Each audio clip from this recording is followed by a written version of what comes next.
présenter rapidement, puis ensuite, moi je vais vous parler de plastique, de polymère beaucoup.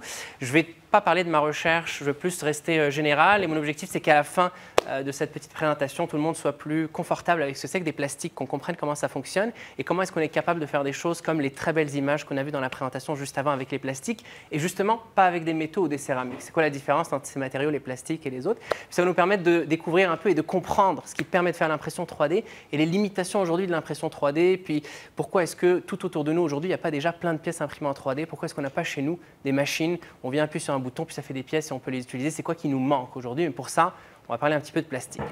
Donc moi, je viens de Marrakech à l'origine, j'ai grandi là-bas jusqu'à mes 18 ans. Après, je suis allé en France, j'ai fait des classes préparatoires, école d'ingénieur. J'ai été dans une école qui s'appelle les Arts et Métiers. J'ai aussi passé pas mal de temps au Japon. J'ai fait du travail plus dans les métaux et pas trop les plastiques à l'époque, plus les métaux. Chez une compagnie qui s'appelle Yamaha, ils font beaucoup de motos. Ensuite, j'ai été aux États-Unis, j'ai fait un Master of Science à Georgia Tech à Atlanta. J'ai pris mon master et ensuite je suis allé à Polytechnique Montréal où j'ai fait mon doctorat. Et c'est là où j'ai commencé à faire un peu plus de matériaux, beaucoup de matériaux composites. Donc les matériaux composites, c'est des plastiques dans lesquels on met d'autres choses pour leur donner des meilleures propriétés. Quand vous entendez fibres de carbone, fibres de verre, tout ça, c'est des composites. Après quoi, j'ai passé un peu de temps chez une compagnie qui s'appelle Bombardier au Québec, qui fabrique des avions, beaucoup dans justement les matériaux composites dans les avions. On aura l'occasion d'en parler. Il y a de plus en plus de plastique dans les avions aujourd'hui. Une très grande portion des avions, c'est du plastique. Ce n'était pas le cas il y a 40 ans. Et ensuite, je suis devenu professeur en 2020 à l'École de technologie supérieure. Depuis, je fais beaucoup de matériaux, procédés, fabrication, surtout de la fabrication additive. J'ai une petite équipe de 5-6 étudiants au doctorat que je co-supervise, 3-4 étudiants à la maîtrise, puis des stagiaires. Et moi, je suis activement, en tant que jeune professeur, à la recherche de collaboration. Donc, si vous voulez envoyer des stagiaires chez nous, ou si vous voulez accueillir des stagiaires ici, si vous voulez monter des projets Qui dit plastique? Levez la main. Une personne. Les autres, vous dites bois alors, hein, c'est ça? Bon, c'est du plastique. Donc, c'est du PVC aujourd'hui qu'on est capable de modifier pour lui donner l'aspect bois. Moquette par terre, c'est du tissu, de la laine ou c'est du plastique? Du plastique. Levez la main, dites pas. Le professeur connaît toutes les réponses. C'est du plastique, ok? Donc ceux qui pensent que c'est du plastique, vous levez la main, ok? J'ai amené, par exemple, une paire de lunettes de soleil, là, une petite paire de lunettes de soleil. Les verres de cette paire de lunettes, plastique ou verre? Ceux qui pensent plastique, levez la main. Plastique, effectivement. Pare-brise de l'auto. Quand on est dans la voiture, là, le pare-brise à l'avant, plastique ou verre? Ceux qui pensent plastique, levez la main. Moitié-moitié. OK, celle-là, c'était piège. Il y a du plastique, il y a du verre, il y a un peu des deux. Il y a des chances que prochainement, ça soit que du plastique. On s'en va petit à petit vers ça. Donc, on peut voir avec cet exercice que les plastiques sont vraiment omniprésents autour de nous. Il y en a de plus en plus partout. Et ils remplacent petit à petit de la matière qu'avant n'était pas du plastique. Si on prend la chaise en bois, par exemple, ici, même jeu, plastique ou bois? Ceux qui pensent plastique, levez la main. Ouais, moitié-moitié. Il y a pas mal de bois dedans, mais aussi pas mal de plastique. Quasiment moitié-moitié des deux. Donc, il y en a de plus en plus. Maintenant, les plastiques, ce que j'aimerais vous sensibiliser à l'idée là autour des plastiques, c'est qu'en fait, c'est de la technologie très récente. C'est de la haute technologie, c'est de la technologie très nouvelle. On a l'impression que c'est quelque chose d'assez standard, mais pas du tout. Si on essaie de deviner, quelqu'un peut essayer de deviner, ça fait combien de temps que les humains utilisent des plastiques?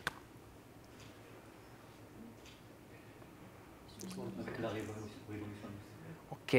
La réponse, c'est une question piège, une réponse piège, parce que ce n'est pas la révolution industrielle, c'est après en fait, mais en réalité, les humains utilisent des plastiques depuis environ 3500 à 4000 ans.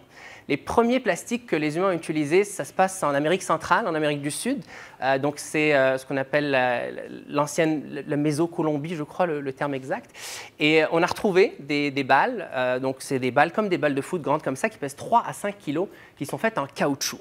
La première source de plastique que les humains ont utilisée, c'est du caoutchouc qui vient de la sève de certains arbres. Donc aujourd'hui, 50% du plastique qu'on utilise, du caoutchouc qu'on utilise, il provient d'origine naturelle, toujours de ces arbres.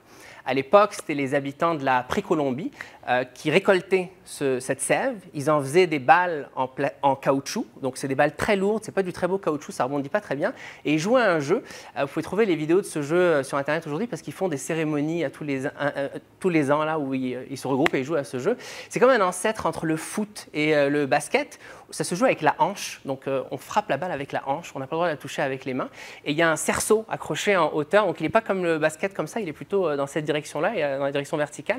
Et il faut réussir à frapper avec la hanche la balle pour qu'elle rentre dans le cerceau. Ça se fait en équipe de 2, c'est assez impressionnant. Puis on a trouvé ces balles et on sait qu'elles datent de 3500 à 4000 ans. Donc les habitants de la Pré-Colombie, ils étaient capables de récolter la sève des arbres, de faire des balles avec, mais aussi d'autres choses. Ils les utilisaient pour enrober des pièces qu'ils fabriquaient en poterie, en argile, pour qu'elles soient moins fragiles, qu'elles soient moins cassantes. Et en fait, avec le temps, on a même réalisé qu'ils ajoutaient des choses à cette sève, donc des jus de différentes plantes, qui renforçaient ce plastique et qui le rendaient plus costaud. Donc à partir de là, on utilise des plastiques, il y a 3500, 4000 ans. On utilise d'autres types de plastiques qui sont des plastiques naturels. Et là, on va introduire un terme qui est le terme polymère, qu'on va préférer à plastique. Parce qu'en fait, les plastiques, c'est une sous-catégorie de ce qu'on appelle les polymères. Donc à partir de là, je vais dire polymère et un peu plus tard, je vais expliquer ce que c'est que ces polymères. Donc en plus de ce caoutchouc naturel, on a utilisé d'autres types de polymères, comme par exemple, si on prend ce porte-monnaie là, est-ce que cuir ou plastique ça? Pardon? Non, celui-là, c'est du plastique. La majorité de ce qu'on appelle du cuir aujourd'hui, si vous prenez une voiture, toute option, et elle est intérieure cuir, c'est que du plastique. Il n'y a pas de cuir là-dedans. C'est comme ça que ça fonctionne aujourd'hui. Un sac cuir, la majorité des sacs cuir aujourd'hui, sauf si vous l'achetez à Jamal Fna, sinon c'est du plastique. Généralement, il n'y a pas de cuir là-dedans. Donc, le cuir, en fait, c'est un polymère, et aujourd'hui, on est capable de l'imiter avec du plastique. Mais c'est un polymère naturel, et on va expliquer un peu ce que c'est que les polymères. Un autre polymère naturel, c'est le bois, par exemple. Donc, les humains ont ensuite beaucoup utilisé le cuir, le bois, et le caoutchouc a un petit peu disparu. Il n'y a plus trop d'applications pour pendant des centaines et des centaines d'années. Et on va se rendre comme ça pendant longtemps où l'importance relative dans l'utilisation des humains de ces matériaux polymères va constamment diminuer avec le développement de l'industrie et de la technologie jusqu'à la révolution industrielle où on commence vraiment à utiliser beaucoup de métaux. Les métaux dominent dans la majorité des utilisations, on commence à faire plein de choses avec. Et ce que les métaux permettent autour du 19e siècle, c'est la fabrication de circuits électriques. Donc on commence à faire des radios, des affaires de ce genre. Et ces radios, si vous regardez des photos des premières radios dans le 19e siècle, 18e siècle, c'est des pièces qui sont énormes, c'est des grosses radios.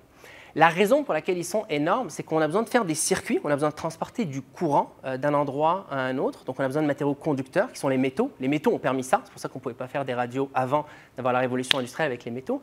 Mais il y a un problème avec les métaux, c'est que quand on a un circuit, et on a des câbles là qui se baladent, il ne faut pas que les câbles se touchent. Sinon on a des courts-circuits et ça ne fonctionne plus.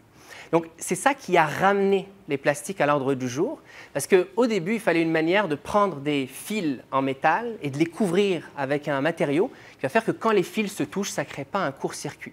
La première idée que les chercheurs à l'époque, ce n'était pas un terme, mais les gens ont exploré à l'époque, donc on est dans le 18e, 19e siècle, là, c'est de badigeonner, donc de recouvrir ces fils de métal avec de la poterie ou de la porcelaine. Donc on fabrique une radio, vous imaginez, ensuite on prend un pinceau, on prend de l'argile ou de la porcelaine, on recouvre toutes les parties conductrices, tous les câbles de poterie de porcelaine, on met ça au four parce qu'il faut cuire la porcelaine et la poterie, puis on ressort et on a, vous pouvez trouver des photos de ça, des câbles qui sont recouverts de porcelaine craquelée, donc la même porcelaine qu'on utilise pour faire des mugs, des tagines aujourd'hui, des affaires de ce genre. Et là, on a un système qui est plus sécurisé. Si les câbles se touchent, il n'y a pas de court-circuit. Et là, il y a des gens qui se sont rappelés qu'on a quelque chose qui s'appelle le caoutchouc, qu'on utilise depuis 3500, 4000 ans. Et ils ont commencé à utiliser le caoutchouc pour recouvrir les fils. Et il y a même eu de l'intérêt pour synthétiser ce caoutchouc, pour essayer de trouver une manière de le fabriquer. Ça a donné un matériau qui s'appelle la bakélite. On est 1812, 1850, on a commencé à synthétiser cette bakélite dans le but de recouvrir les câbles et les parties conductrices des composants électroniques qu'on fabriquait à l'époque. Donc, commencer à redévelopper cette industrie petit à petit. Et on va aller jusqu'en 1910-1912, où là, on a une nouvelle technologie qui apparaît, c'est les voitures. On a les premières voitures. Vraiment, les premières voitures, c'est comme 4 roues en bois, un moteur, il n'y a pas de volant, il y a quelqu'un qui est assis là avec un chapeau et des lunettes et il a un stick, un bâton pour conduire sa voiture. Et avec la vitesse et les vibrations dans les voitures, contrairement aux carrosses, c'est très inconfortable d'avoir des roues en bois. Donc il y a eu l'idée d'aller couvrir les roues de caoutchouc pour amortir les chocs lorsqu'on conduit ces roues. Et les Anglais ont été les premiers à faire ça parce que les Anglais ont colonisé une grosse portion de la planète. Donc ils avaient accès à beaucoup de ces caoutchoutiers, de ces arbres qui produisent du caoutchouc. Et ils ont relancé une production du caoutchouc.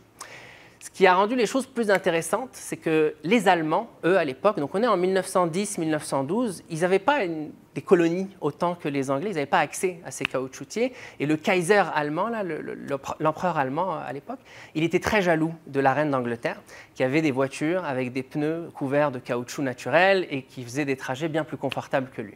Donc il est allé voir ces scientifiques et il leur a dit « Trouvez-moi une solution pour que nous aussi on ait une source de caoutchouc, même si on n'a pas accès aux caoutchoutiers qui sont beaucoup en Asie, en Amérique, et eux, ils n'avaient pas trop de colonies. » Donc les scientifiques allemands ont travaillé fort pour réussir à synthétiser le caoutchouc. Puis ils ont réussi. Et il y a une photo assez connue du Kaiser qui est debout là avec les membres de son cabinet ou je ne sais pas quoi, et il y a une voiture et on peut voir les pneus de la voiture, ils sont blancs. C'était une photo qu'il avait publiée, il a fait beaucoup de propagande avec parce que ce qu'il voulait dire aux Anglais, c'est nous aussi on est capable de faire de la chimie avancée pour fabriquer des plastiques. Puis à partir de là, 1912 jusqu'à aujourd'hui, on commence à développer les plastiques. La majorité des plastiques qu'on a autour de nous aujourd'hui, qui composent montres, téléphones, chaises, tables, murs, ont été développés après les années 1940. Aujourd'hui, on est en 2025, ça fait environ 85 ans. Donc c'est une technologie très récente, les plastiques. Ce n'est pas quelque chose qui existe depuis toujours, qu'on connaît, c'est quelque chose qui est en pleine expansion, en plein développement. On crée des nouveaux plastiques tous les ans, on en invente des nouveaux tout le temps. Ça va un petit peu pour l'historique du plastique. Le message important à retenir, c'est que c'est très nouveau. Okay? Maintenant, on va parler un petit peu plus de ce qui a aussi changé le jeu pour les plastiques, ce qui a permis de créer, en fait, quand on regarde les plastiques et les familles de plastiques et on regarde la courbe, on voit qu'il y a une explosion à partir de 1912, 1920, 1930. Ce qui a vraiment changé la donne, en fait, c'est le pétrole. Avant, on n'avait pas accès au pétrole. Avec la révolution industrielle, on fait des métaux, on fait des grosses machines, on est capable d'aller creuser, de pomper et de ramener du pétrole à la surface. Puis, ce pétrole, c'est quoi? En fait, c'est la matière organique qui a vieilli. Enfin, on pense beaucoup que c'est de la matière organique. Aujourd'hui, il y a des chercheurs qui remettent un petit peu ça en doute, mais la matière organique qui a passé beaucoup de temps sous pression, de la chaleur, des transformations. Et on a ce liquide noir, là, visqueux, qui contient en fait plein de carbone, donc des hydrocarbures, des chaînes avec du carbone et de l'hydrogène. Et ça fait des chaînes, donc c'est comme des blocs qui sont plus ou moins longs dans ce mélange. On le prend, on le chauffe, on a ce qui s'appelle une colonne de distillation, c'est-à-dire qu'il s'évapore. Ce n'est pas à des températures très élevées, on est à 300 degrés, 400 degrés, 500 degrés. Et à différents niveaux de l'évaporation de ce qui sort du pétrole, il va y avoir de la condensation. C'est-à-dire que quand on refroidit, plus la température diminue, plus il y a certains de ces blocs ou de ces chaînes qui vont devenir liquides et qui vont s'écouler. On récupère différents composants, donc c'est la distillation fractionnée du pétrole, on récupère différents composants à différents niveaux. Par exemple, pour les voitures, le diesel qu'on utilise, c'est des hydrocarbures qui sont plus lourds. Les molécules sont plus grosses, sont plus lourdes que celles de l'essence. Ce que ça fait, c'est que quand dans le moteur, on brûle les molécules de diesel, on les prend, on les casse, ça donne de l'énergie, c'est ça qui se passe dans le moteur. Ça va dégager plus de petites particules parce qu'on va casser des grosses molécules, ça va se casser en petits morceaux. Ça fait des échappements, des gaz qui contiennent des molécules qui sont plus lourdes, qui sont moins bonnes que l'essence. C'est pour ça qu'on transitionne de plus en plus vers l'essence. Mais aussi, le diesel, vu que c'est des molécules plus grosses, c'est des molécules qui contiennent plus d'énergie. Donc on utilise quand même le diesel pour des camions, parce que ça dégage beaucoup d'énergie dans le moteur, alors que l'essence, c'est plus petit. Quand on fait un baril d'essence, qu'on distille un baril de pétrole là, pour faire de l'essence, 5 à 10% de ce qu'on va récupérer, c'est un mélange d'hydrocarbures qui s'appelle le naphta, qu'on récupère à un certain endroit de cette colonne. Ce naphta, il est composé de petites molécules qui sont généralement carbone, carbone, carbone, donc des atomes de carbone. Les atomes de carbone, on peut les enchaîner. Et sur le côté, il y a des choses, il y a des affaires. Parfois, c'est de l'hydrogène, parfois, c'est d'autres choses. Donc, c'est une chaîne comme ça. Et c'est des chaînes qui ne sont pas très longues, qui sont assez petites.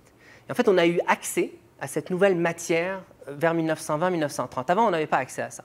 Et puis, c'est ça qui a permis l'explosion de tous ces plastiques qu'on a aujourd'hui, parce qu'on a été capable de prendre ces petites molécules de carbone avec des affaires autour et de les coller les uns aux autres pour faire des chaînes. Et en fait, c'est ça les plastiques. C'est des longues chaînes de carbone, dans la majorité des cas. Par exemple, la cellulose qui se trouve dans le bois, c'est des longues chaînes de carbone avec de l'oxygène et de l'hydrogène autour. Le cuir, c'est la même chose, c'est des longues chaînes, donc la peau, le cuir, la peau des animaux.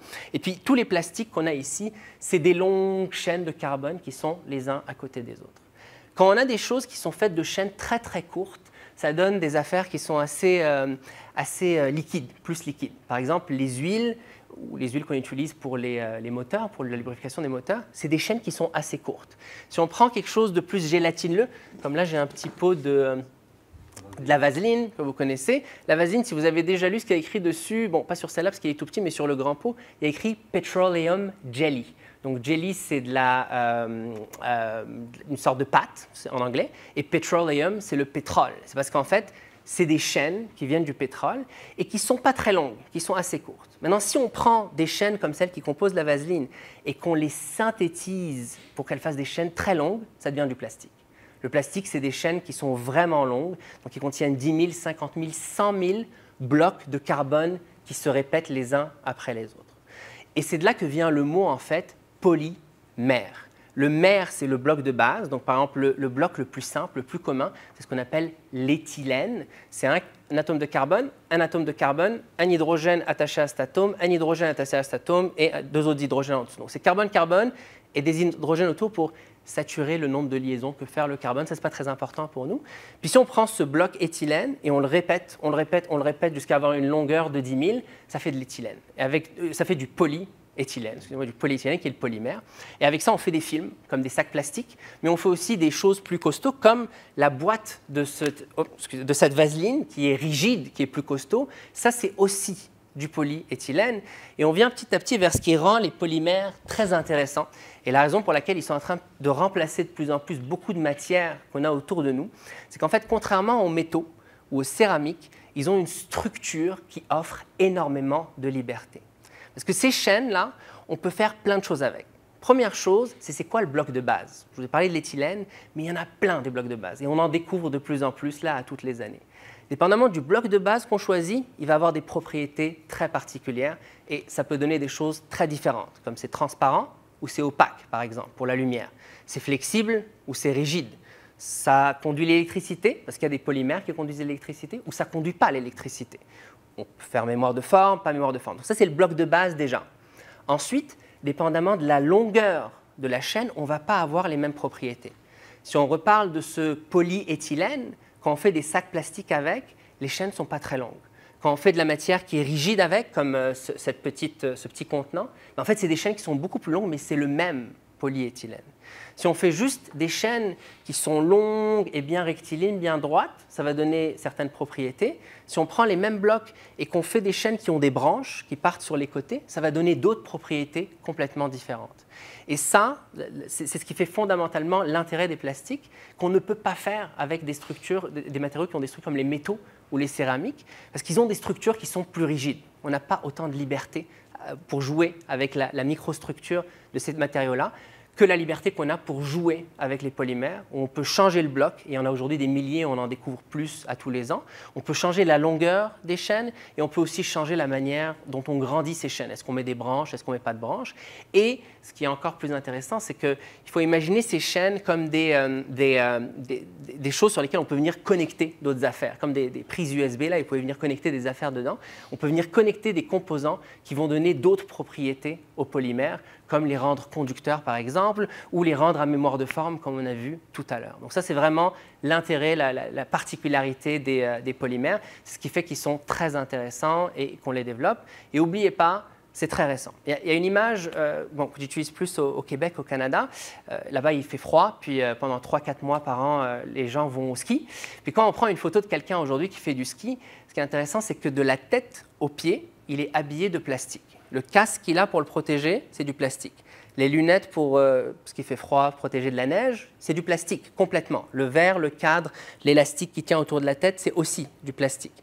L'écharpe qu'il a, les gants qu'il a, tout ça, c'est du plastique aujourd'hui.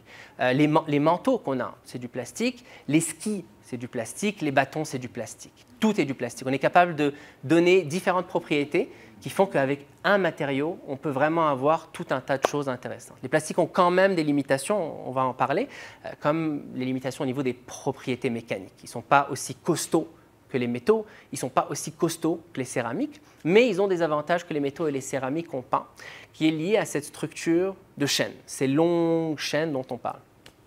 Donc, ces chaînes, je veux juste garder, excusez-moi, un œil sur le temps et j'ai oublié. Ouais, ça marche. Je vais mettre un petit compteur. Donc, on en était aux propriétés. Donc, il y a plusieurs types de ces plastiques. Quelque chose que je voudrais juste ajouter rapidement, c'est qu'il y a deux cas. Il y a le cas où on laisse les chaînes libres. On va parler de plus en plus de spaghettis. On va imaginer ça comme, on va utiliser ça comme métaphore. Donc, au final, ce qu'on est en train de dire, c'est que si on veut essayer de modéliser ce que c'est qu'une matière plastique, n'importe laquelle autour de nous, j'ai pris des câbles là que j'ai amenés avec moi. En fait, quand on regarde à l'intérieur, ça ressemble à ça, un plastique. C'est des chaînes qui sont toutes entremêlées les uns avec les autres et ça nous donne l'impression que c'est solide, que c'est rigide quand on le regarde. Mais si on zoome dedans, en fait, c'est plein de vide et c'est des chaînes qui se tiennent ensemble parce qu'elles sont entremélangées pour donner l'aspect plastique que nous, on connaît. Il y a deux familles de polymères, puis je vais passer très vite là-dessus parce que nous, il y en a une particulièrement qui nous intéresse. Il y a celle où toutes les chaînes ne sont pas connectées entre elles. C'est-à-dire que si je prends une chaîne et je tire dessus, je suis capable de la séparer des autres. Puis il y a le cas où il y a des connexions entre les chaînes. Donc là, par exemple, j'ai un petit velcro. Je peux prendre cette chaîne-là, je peux la mettre dans cette chaîne-là, je peux les attacher ensemble. Puis maintenant, on a ce qu'on va appeler une réticulation. Cette chaîne, elle est connectée aux autres chaînes. Puis quand je tire dessus, je ne peux pas les séparer. Ça, c'est une autre famille de plastiques qu'on appelle les thermodurcissables, qu'on utilise pour faire des colles, de la peinture, des affaires de ce genre plus. Nous, on va moins en parler. En fait, tous les plastiques qu'on a vus dans la présentation précédente sont ce qu'on va appeler des thermoplastiques, parce que toutes les chaînes ne sont pas connectées les unes aux autres, elles sont toutes séparées. Donc, si on vient essayer de les... J'arrive pas à détacher mon velcro. Si on vient essayer de tirer dessus, on va être capable de démêler toutes les chaînes, les thermoplastiques. Nous, on va parler que de cela. On ne va pas parler de ces thermodurcissables, parce que ces thermodurcissables, on ne peut pas les imprimer en 3D. Vous allez comprendre rapidement pourquoi. Mais tous ceux qu'on a vus auparavant sont imprimables en 3D. Qu'est-ce qui fait que de la matière comme plastique, on peut l'imprimer en 3D? En fait, on va parler un petit peu de mise en forme. Comment on passe de quelque chose comme ça à une pièce comme les pièces dont on a parlé, les pièces que je vous ai montrées, ma coque de téléphone, toutes ces affaires. Mais en fait, c'est que quand on monte la température, les chaînes vont commencer à se comporter de telle sorte à ce qu'elles peuvent glisser les unes entre les autres et on peut les couler. Pour ça, on a besoin d'ajouter une notion importante, c'est qu'est-ce que c'est que la température dans notre univers. Aujourd'hui, on utilise des degrés Celsius pour communiquer la température, parce que c'est pratique pour nous, les humains. 0 degré, l'eau gèle à pression niveau de la mer. 100 degrés, l'eau s'évapore quand on est à pression niveau de la mer, là, au bord de l'eau, pas en altitude. Maintenant, en réalité, pour l'univers, les degrés Celsius, ça ne correspond pas trop à grand-chose, parce que 0 degré, 100 degrés pour l'eau, ça ne marche que sur Terre, au bord de la mer. Pour l'univers, ce qui est important, c'est moins 273,15 degrés Celsius, qui est le zéro absolu, 0 degré Kelvin. Nulle part dans l'univers, on peut aller en dessous de moins 273,15 degrés Celsius. La raison, c'est qu'à moins 273,15 degrés Celsius, toutes les molécules n'ont plus aucune énergie, elles n'ont plus de mobilité. La température autour de nous, en fait, c'est de la mobilité des molécules. Là, dans la pièce, on est à moins 273,15, non, excusez-moi, plus 273,15, plus 23 degrés Celsius. Donc, on est à peu près 300 degrés au-dessus du zéro absolu. Ce que ça veut dire, c'est que quand je touche cette table, les molécules, la matière à l'échelle des molécules qui composent cette table, elles vibrent avec une énergie qui correspond à l'énergie de 300 degrés Celsius. La matière tout autour de nous est en vibration. La température, c'est de la vibration. Okay? On ne peut pas aller plus bas que ce zéro absolu dans l'univers. Les molécules qui forment les plastiques, ces chaînes, sont aussi en constante vibration qui est proportionnelle à la température à laquelle on est. Lorsqu'on monte la température, donc on va prendre ça et on va le mettre sur une plaque où on va chauffer à 150, 200 degrés Celsius, ces molécules vont avoir de plus en plus de vibrations. Cette vibration, ce qu'elle leur permet de faire, il faut imaginer un plat de spaghettis ou sharia ou sfa, quelque chose comme ça, ou de la vermicelle aussi pour ceux qui préfèrent, où les composants, donc les chaînes qui composent la vermicelle ou les spaghettis, sont constamment en train de bouger. Plus on monte la température, plus ils bougent, ils bougent, ils bougent, ils bougent. Et en fait, cette mobilité, elle va nous permettre de les mettre en forme. Donc, pour mettre en forme, pour faire des choses avec ça, ce qu'on va faire, c'est qu'on va le monter en température jusqu'au point où ces chaînes ont tellement de mobilité qu'elles sont facilement capables de glisser les unes par rapport aux autres et de se séparer. Et ce qu'on fait traditionnellement, c'est qu'on prend ce qui s'appelle un moule. Donc un moule, ça va être, je peux prendre par exemple juste verre comme celui-là, ça peut être, il m'en faudrait deux, celui-là et celui-là, un moule, on met la matière, donc le plastique, dans le verre, et on monte la température du verre jusqu'à une température qui fait que ces chaînes ont énormément de mobilité, qu'elles peuvent vraiment facilement glisser les unes aux autres.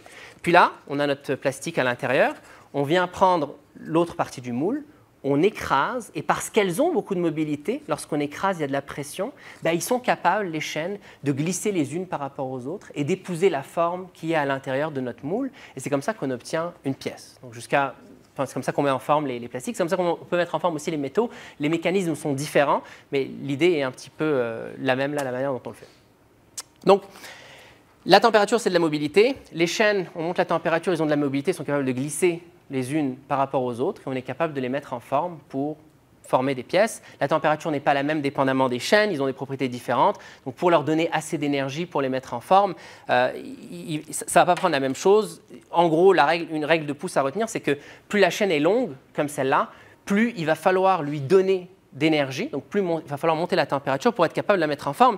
Et là, on avait un très bon exemple de pourquoi. C'est parce que plus la chaîne est longue, plus il va y avoir ce qu'on appelle de l'enchevêtrage, de l'emmêlement, comme là, elle s'emmêle avec elle-même.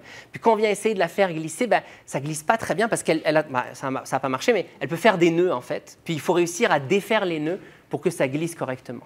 Plus les chaînes sont courtes, comme par exemple ça là, il y a très peu de chances que ça fasse un nœud, que ça s'enchevêtre, que ça se mélange avec d'autres chaînes. Donc on n'a pas besoin que ça bouge beaucoup, de leur donner beaucoup d'énergie pour être capable de les faire glisser. Mais plus les chaînes sont longues, plus il va falloir leur donner d'énergie. Et plus les chaînes sont longues, meilleures vont être les propriétés mécaniques. Puis à la fin, on va avoir des pièces qui vont être solides, qui vont être costauds. Donc maintenant qu'on a un petit peu établi tout ça, il y a beaucoup de choses qu'on peut ajouter, la cristallinité, d'autres affaires qu'on a avec les polymères. On va pouvoir parler un petit peu de fabrication additive et de comportements que ces chaînes nous donnent qui vont permettre des choses intéressantes avec la fabrication additive. Il y a trois propriétés, je vais pas regarder, en fait, ouais, ça va. Il y a trois propriétés intéressantes que les polymères ont qui vont nous permettre de faire la fabrication additive. Donc cette forme de chaîne va donner une première chose intéressante qui est ce qu'on va appeler la reptation. La reptation, c'est une théorie qui a été mise en place dans les années 70, c'est assez récent. Ce qu'elle dit, c'est que quand on met de la chaleur, les chaînes vont commencer à bouger les unes entre les autres. Maintenant, si on a deux tas de chaînes, je ne sais pas si j'ai assez de fils pour faire deux tas, et qu'on les prend, je vais essayer de les séparer, on va garder ces deux-là de côté, puis celle-là ici, qu'on les prend et qu'on les approche l'une par rapport à l'autre, si on prend les deux tas et qu'on essaie de les coller ensemble, ça ne marche pas très bien parce que les chaînes n'ont pas assez d'énergie quand on est à température ambiante. Si on monte la température et que les chaînes sont vraiment en train de bouger les unes par rapport aux autres, quand on va les approcher les unes de l'autre, il faut imaginer ici que ça bouge dans tous les sens, là, le câble est en train de bouger, bouger, bouger, ici aussi bouger, bouger, bouger. Quand on les approche, les chaînes d'un côté de notre matière vont bouger tellement qu'ils vont rentrer et faire des nœuds avec les chaînes de l'autre matière. Ça s'appelle la reptation et ça donne une propriété intéressante aux polymères, enfin aux thermoplastiques, c'est qu'on est capable de les souder. C'est de la soudure. Si on prend deux bouts de plastique, qu'on les chauffe, leurs chaînes vont commencer à beaucoup vibrer, on les approche l'une par rapport à l'autre, on les met en contact, les chaînes vibrent tellement qu'elles vont s'emmêler, ceux d'une pièce, d'une moitié avec l'autre moitié, et on a la soudure. En fait, ça va être très utile pour la fabrication additive. Il y a un autre phénomène intéressant que les polymères ont tendance à faire. Donc lui, il est assez impressionnant à regarder la première fois. Bon, je ne sais pas de quoi le faire ici, juste avec des câbles, on va y arriver. C'est que quand on prend des chaînes de polymères et qu'on les force à passer à travers une filière, donc là j'ai fait une filière avec mon gobelet, j'ai juste pris un gobelet, j'ai fait un trou dedans. Donc on prend ça et on essaie de le forcer à passer à travers cette filière. Ce qui va se passer, c'est que pour que ça fonctionne, toutes les chaînes n'ont pas d'autre choix que de s'aligner, donc de se démêler et s'aligner dans la direction de la filière. Ça donne un phénomène intéressant qui est, en français, ça s'appelle la réofluidification. En anglais, c'est shear thinning. Ça fait que les thermoplastiques, quand on les force à passer à travers donc, ce qu'on appelle une filière, juste un trou, vu qu'ils sont obligés de s'aligner dans la même direction, ils deviennent soudainement beaucoup moins visqueux. Ça se comprend assez bien avec le tas de câbles. Ce tas de câbles que j'ai, si j'essaie comme de le faire couler, il va être difficile à faire couler parce que les chaînes sont toutes emmêlées les unes par rapport aux autres, elles glissent mal les unes entre les autres. Quand on les force à passer à travers un trou, les chaînes sont obligées de s'aligner. Puis maintenant, une fois qu'elles sont toutes alignées dans la même direction, c'est très facile pour elles de couler. Donc les plastiques qui font ça, et ce que ça veut dire, c'est que quand on les force à passer à travers une filière, leur viscosité diminue beaucoup et ça facilite beaucoup la mise en forme. Donc maintenant vient l'impression 3D. Dans les années 80, il y a eu un premier brevet sur l'impression 3D qui a été déposé par une grosse compagnie très connue, qui a en fait bloqué le développement de l'impression 3D et son accessibilité au reste du monde. Donc de 1980 à 2005-2006, il ne s'est pas passé grand-chose en impression 3D. Il y a une compagnie qui a posé un brevet là-dessus, ils ont pris du plastique, ils l'ont passé à travers une filière en le chauffant, ils l'ont déposé et ils ont déplacé une tête d'impression 3D dans l'espace pour que la soudure des différentes couches avec le phénomène dont on vient de parler se fasse. Puis ils ont bloqué l'avancement de cette technologie. 2005-2006, c'est encore plus récent que les plastiques forcément. On a ce brevet qui tombe, puis plein de gens qui commencent à fabriquer leur propre machine de fabrication additive, leur propre machine d'impression 3D. Et donc ces machines, elles consistent en quoi? Un fil de plastique qu'on va venir pousser avec des calandres, des vis en fait. On va venir le pousser dans un tube, donc un tube comme celui-là, qu'on va chauffer, donc mon tube il est vide, qui va être chauffé pour donner beaucoup d'énergie aux chaînes pour qu'elles puissent glisser les unes par rapport aux autres. Et quand on va le pousser avec la pression à travers ce tube, en fait ça va devenir très fluide parce que toutes les chaînes vont s'aligner dans la même direction. Et ce qu'on va avoir de l'autre côté qui va couler, c'est quasiment comme du miel au moment où ça sort du tube. Mais dès que ça sort du tube, tout de suite, ça refroidit parce que c'est en contact avec l'air. Et les chaînes vont tout de suite se recontracter, se remêler et refaire un plastique solide, juste avant que ce phénomène de refroidissement, se remêler, se produise. On espère qu'il y a assez de chaleur qui va rester dans le plastique pour que les chaînes de ce qu'on vient de sortir de la buse, de notre filière ici de la buse, ont assez de vibrations pour coller à la couche qui a été précédemment déposée. Et ça commence à nous montrer les limitations de la fabrication additive. Donc ça, c'est le principe de base de la fabrication additive. Puis, surtout, ce qu'on va appeler plus précisément Melt Extrusion Additive Manufacturing, qui est toute cette technologie de fabrication additive où on utilise le melt, donc le fondu, on fond la matière puis on l'utilise pour la déposer. Et ça nous montre un des premiers défauts, c'est qu'en fait, en fabrication additive, là, Melt Extrusion Additive Manufacturing, il n'y a rien qui est optimisé. C'est un des pires procédés qui existent aujourd'hui. Et avec ce qu'on a vu précédemment, on va facilement comprendre pourquoi. Pour que la soudure entre les couches se fasse, il faut que les chaînes elles aient beaucoup de vibrations pour qu'elles se rejoignent, ceux de la couche précédente et ceux de la couche d'au-dessus. Quand on vient en fabrication additive aujourd'hui poser une couche sur une couche précédente, la couche précédente a déjà refroidi. Elle est à la température de la pièce. Toute la chaleur qui existe pour donner de l'énergie aux chaînes qui sont dans la couche précédente et aux chaînes de la couche d'au-dessus, en fait, elle vient de la chaleur qui reste dans le plastique qui coule.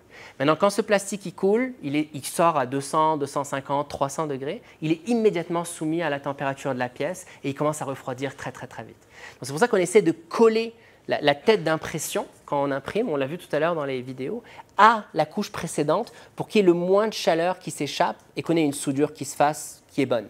La soudure n'est pas bonne. Aujourd'hui, si on fabrique des pièces imprimées en 3D où on imprime des couches les unes sur les autres, puis on vient tirer dessus pour regarder si ça tient bien ou pas, en fait, ça ne tient pas très bien. Ça donne des propriétés mécaniques qui sont beaucoup moins bonnes que si on tirait sur la pièce, pas dans la direction perpendiculaire au dépôt, mais dans la direction du dépôt, on a des beaucoup moins bonnes propriétés.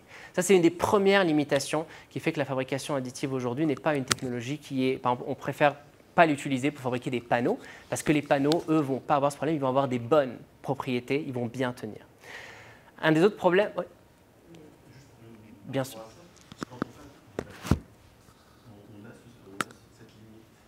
Aussi. Si on prend par exemple un journal ou un livre, selon le sens dans lequel on a pressé le papier, il peut se déchirer très vite. Ou pas.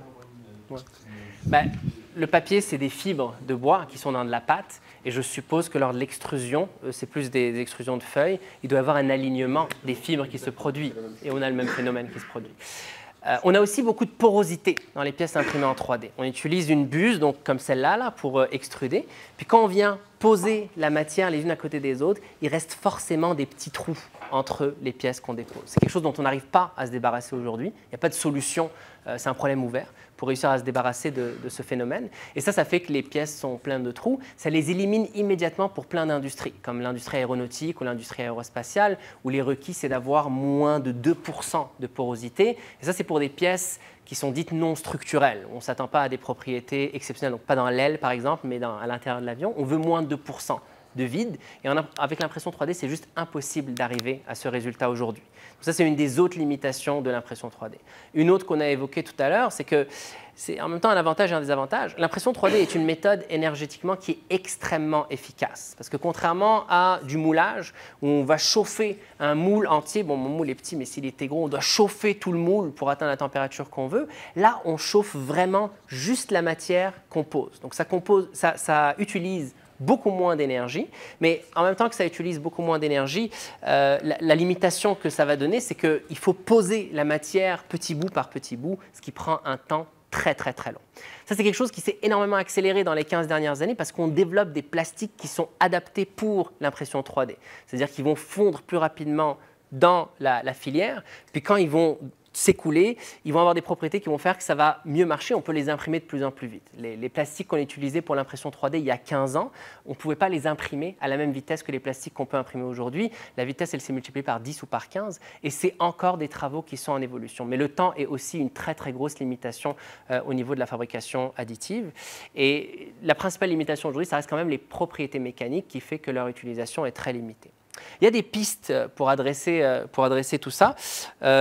Ouais, on va peut-être pas. Je vois que l'heure avance. On va essayer de conclure avec tout ça. Donc, il y a des pistes pour adresser tout ça. Aujourd'hui, il y a beaucoup ce qu'on fait, c'est de la fabrication additive avec des matériaux composites. Donc, au lieu d'utiliser du plastique vierge, on vient ajouter dedans des affaires qui lui donnent des meilleures propriétés, comme par exemple de la fibre de carbone. Et là, on va avoir quelque chose où en fait les propriétés de la matière ne viennent pas du plastique, mais elles viennent de la fibre. Les plastiques ont tous des mauvaises propriétés mécaniques et la raison, c'est que les chaînes peuvent glisser les unes par rapport aux autres.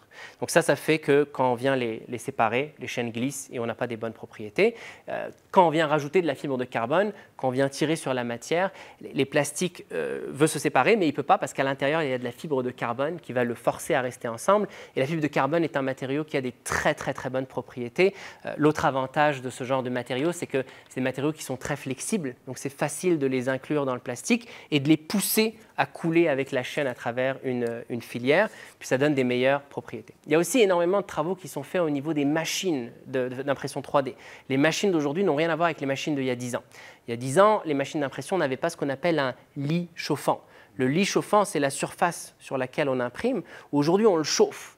La raison pour laquelle on le chauffe, c'est qu'on essaye de minimiser la perte de chaleur qui se produit immédiatement à la sortie de la buse et qui fait que les chaînes du polymère n'ont pas assez d'énergie pour souder les unes aux autres. Donc on chauffe le lit pour que ça perde un peu moins de chaleur. Et aujourd'hui, de plus en plus, les machines d'impression 3D sont dans des boîtes fermées qui ont pour but de minimiser encore plus la perte de chaleur pour permettre de garder plus de chaleur latente dans la pièce qu'on extrude, dans la matière qu'on extrude, pour qu'elle soude mieux à la couche précédente. Donc il y a des pistes sur lesquelles on avance, principalement l'instrumentation des machines et principalement les composites. Maintenant, ce qu'il faut savoir, c'est qu'il y a beaucoup d'aspects de ce procédé d'impression 3D qu'on ne comprend pas très bien. Par exemple, la formation de ces vides, pourquoi est-ce qu'ils se forment, de quelle manière ils se forment, c'est quelque chose qu'on ne comprend pas. L'impact de ces vides et la forme des vides, des fissures que ça donne sur les propriétés, on ne le comprend pas. Ce que je veux dire par là, puis là, on parle plus de, par moi, ce que je fais en recherche, c'est qu'on n'a pas encore une compréhension, une caractérisation de ce procédé suffisante pour nous permettre de comprendre c'est quoi les améliorations les plus critiques à faire pour limiter les aspects négatifs qu'on a durant ce procédé. Il y en a certains qu'on a compris, comme il faut monter la température pour que la soudure se fasse mieux, mais il y en a beaucoup qu'on ne comprend pas. Et on a besoin aujourd'hui de plus étudier ce qui se passe en détail à différents niveaux de ce procédé pour être capable de déterminer, OK, ça, c'est le facteur le plus limitant, et pour l'adresser, on va rajouter un laser sur la machine d'imprimante 3D, par exemple, pour qu'elle soit capable de chauffer le laser soit capable de chauffer le filament précédent pour que quand on vient déposer le filament au-dessus, ça donne des meilleures propriétés, ça soude mieux. Donc on n'a pas encore cette compréhension et la recherche, elle se concentre principalement dans cette direction. C'est de la recherche, ça va prendre du temps, mais l'idée c'est qu'au bout d'un moment, on soit capable d'avoir des machines qui produisent des pièces d'aussi bonne qualité que les pièces qui sont tout autour de nous là, imprimées en 3D. Et quand on sera capable de le faire, quand on sera capable d'avoir des machines qui font ça et des matériaux qui sont vraiment adaptés pour ce procédé, qui permettent d'avoir des très bonnes propriétés, on va commencer très probablement à voir des pièces imprimées en 3D autour de nous. On va pouvoir aller les acheter au magasin. Parce que et je vais terminer là-dessus, mais l'impression 3D, ce qu'elle vient aussi faire, c'est chambouler un paradigme de fabrication, d'industrialisation dans lequel on a vécu depuis la révolution industrielle. Avec la révolution industrielle, on est capable de fabriquer des grandes pièces. On va rester sur les plastiques. Donc, pour fabriquer des pièces, ce dont on a besoin, c'est des énormes machines qui vont être capables d'injecter ou de pousser du plastique fondu dans un moule, et ça, c'est très coûteux. Ce que ça fait, c'est qu'on centralise la fabrication dans des usines. Ma coque de téléphone, là, elle a été très probablement fabriquée dans une usine en Chine, et vos coques de téléphone, ils viennent soit de la même usine, soit d'à côté. On centralise la fabrication des pièces à un endroit parce que l'investissement en équipement nécessaire est très coûteux. Quand on change de génération de téléphone, il faut faire des nouveaux moules. Les moules, ça coûte très cher, c'est des centaines de milliers de dollars, et ensuite, il faut les amortir. Et pour les amortir, la seule solution, c'est de fabriquer des millions de pièces, et du coup, on centralise la fabrication à un seul endroit. Avec la fabrication additive, ce qui pourrait se produire une fois qu'on a les machines et les matériaux qui permettent d'avoir des propriétés qui sont compétitives avec celles des procédés traditionnels avec lesquels on fabrique des choses en plastique, c'est que maintenant, on a une machine qui peut faire votre coque, case de téléphone pour cette génération, mais aussi pour la génération d'après et celle d'après. C'est la même machine, c'est un seul investissement qui est pas très coûteux. Quand on change de génération de téléphone et on change la forme de la coque, on n'a pas besoin de faire un gros investissement pour acheter un moule. Et donc, ce qu'on voit peut-être venir, c'est la fabrication plus locale et plus décentralisée. Mais ça ne ferait du sens que si, quand je fabrique la coque de mon téléphone, elle a des propriétés qui sont aussi bonnes que la coque que je peux acheter pour un coût très très bas, parce que le coût est amorti sur des millions et des millions de coques qui sont fabriquées toutes au même endroit. Donc on n'en est pas là, mais un point de vue plus industriel, ça c'est moi ce que je fais dans ma recherche, c'est vers là qu'on s'en irait. C'est au lieu d'avoir un endroit dans le monde où on fait tout, on peut faire ce genre de choses un petit peu partout dans le monde avec la fabrication additive. Moi je pense que je vais m'arrêter là, parce que j'arrive au bout du temps. Merci beaucoup, professeur Elias. C'était très très clair, très compréhensible avec beaucoup de détails. Merci bien. Donc, si vous avez des questions, n'hésitez pas, s'il vous plaît. Oui, monsieur Tiazi. J'étais dans. Oui. Ah. Je voudrais juste revenir sur le concept de reptation, ouais. Qu'on retrouve justement dans la structure de l'ADN. En fait, c'est un concept qui avait été développé par Pierre-Gilles de Gennes quand il a eu son prix Nobel. En 1960. Et en fait, on s'est retrouvé, on s'est rendu compte que l'ADN, donc les deux brins, ouais. suivent cette trajectoire et forment des nœuds parce qu'ils sont forcés d'aller dans cette trajectoire longiligne. Et on s'est rendu compte que la notion de reptation se retrouvait dans cette structure. Et je ne sais pas, ça c'est juste une réflexion que je me fais. Il y a forcément des analogies entre la base de la vie, l'ADN, et peut-être pas biomimétisme, puisqu'on en a parlé tout à l'heure à un moment. Il y a des choses qu'on peut décliner à partir de la structure de l'ADN. Oui, en fait, c'est pas propre au polymère, la reptation. Si on prend du yaourt ou du lait, c'est aussi des longues molécules. Si on prend du ciment, c'est des longues molécules. C'est juste pas les mêmes molécules ou les mêmes séquences. Puis l'ADN, c'est une longue molécule. Donc tout ce qui est des longues molécules, quand c'est à une température plus élevée que le zéro absolu, il y a de l'énergie, il y a de la vibration, et cette vibration, ça donne de la reptation.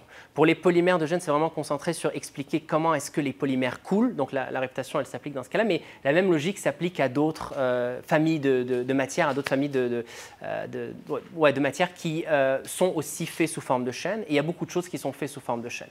Et c'est intéressant parce que les polymères, eux, parce qu'ils ont cette forme de chaîne, et qu'on peut venir changer des bouts de la chaîne pour leur mettre d'autres affaires, on atteint une complexité qui est bien plus élevée que celle qu'on peut avoir avec les métaux et la céramique. Puis l'ADN, là, on est à l'extrême de la complexité. On est dans de la complexité qu'aujourd'hui, nous, on n'est pas capable de faire dans un laboratoire. En fait, peut-être qu'il y a des gens, moi, je ne sais pas trop, je ne fais pas mon expertise, mais il y a des gens qui sont capables de la faire, mais justement en utilisant cette structure de chaîne, qui est vraiment une des structures de base dans notre univers, et en ayant une structure plus complexe, et dans le cas de l'ADN, en ayant même des machines moléculaires qui sont capables d'interagir avec, on atteint des niveaux de complexité extrêmement élevés. Donc oui, c'est la même idée derrière, c'est la même logique, c'est des chaînes.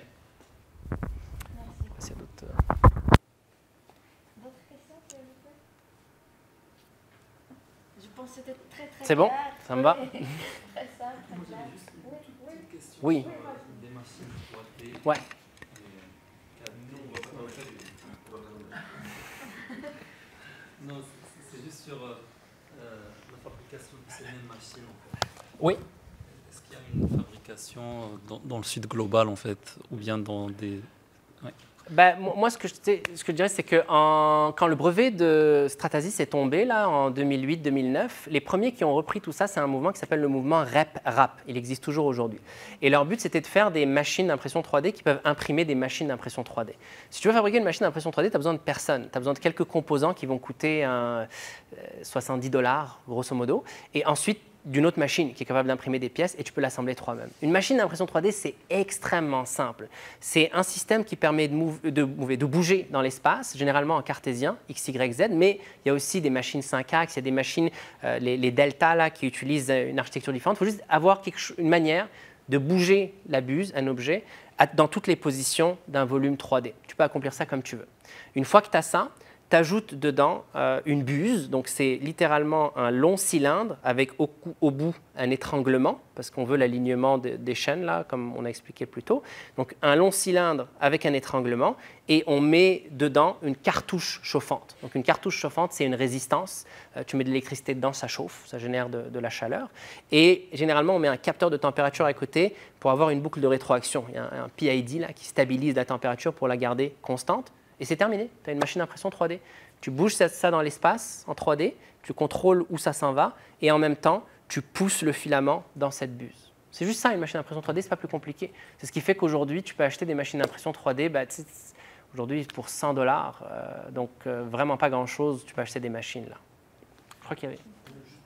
Il y a le Fab Lab, il y a Mohamed Bounaji qui porte à l'ENSAM, associé ici, et qui certifie les Fab Labs selon les règles au Maroc, et qui fabrique des imprimantes 3D. Le coût de revient ici il est à peu près de $200, mais si tu en veux, je t'en offre une. C'est un petit projet qui prendrait quelques semaines à faire, là. C'est vraiment, c'est plus un challenge. Parce qu'en fait, eux, ce qu'ils font, c'est qu'ils fabriquent des imprimantes et ils réparent aussi les imprimantes qui sont cassées avec d'autres imprimantes. En fait, moi, j'ai visité le Fab Lab au GTI, là, où il y a des Ender. Oui. Ça, c'est des machines qui sont open source, qui viennent de RepRap. Oui. Donc, si tu vas sur le site de RepRap, tu vas trouver ce modèle, c'est les i3, et tu peux télécharger toutes les pièces et la réimprimer toi-même sur une autre machine. Donc, le site de RepRap est toujours maintenu et ils ont des dizaines, des centaines de modèles d'imprimantes 3D qui ont chacun des avantages, des inconvénients, et ils en produisent encore tout le temps. Tous les plans sont disponibles, toutes les pièces sont disponibles. Juste, tu les télécharges, tu les imprimes, tu achètes les composants manquants. Donc, il faut se procurer quelques moteurs pour pouvoir se déplacer dans l'espace. Peut-être une courroie, il y a de la transmission à faire là, de mouvement, les résistances, la thermistance. Et il faut une carte de contrôle pour synchroniser tout ça. Et c'est tout. Tu as une petite machine, un Arduino pour une carte de contrôle, par exemple, ça marche très bien, ça. Ou un Raspberry Pi, quelque chose de ce genre. Ouais, du PET, ça marche là aussi. Merci. Une petite question sur l'introduction sur les plastiques. Ouais. Du coup, c'est quoi les microplastiques dont on entend parler, qui polluent, qui ne se dégradent pas? Ouais, alors ça, c'est une question intéressante. Il faut savoir que ces chaînes dont on parle, c'est des chaînes de carbone. Okay?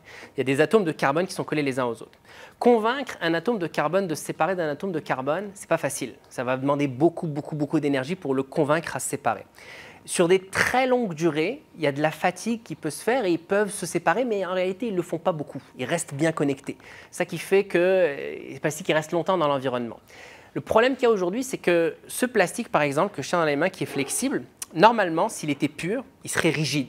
Puis on vient ajouter des choses dedans, ce qui s'appelle des plastifiants, par exemple, pour lui donner... Bon, le plastifiant, c'est pour le rendre flexible, mais on vient aussi ajouter des molécules dedans qui vont lui donner des pigments, de la couleur, pour le rendre blanc. On vient ajouter d'autres affaires dedans pour des aspects marketing, des aspects esthétiques. Ces trucs qu'on ajoute dans le plastique, en gros, il faut imaginer, c'est comme des petites billes qui flottent entre les chaînes.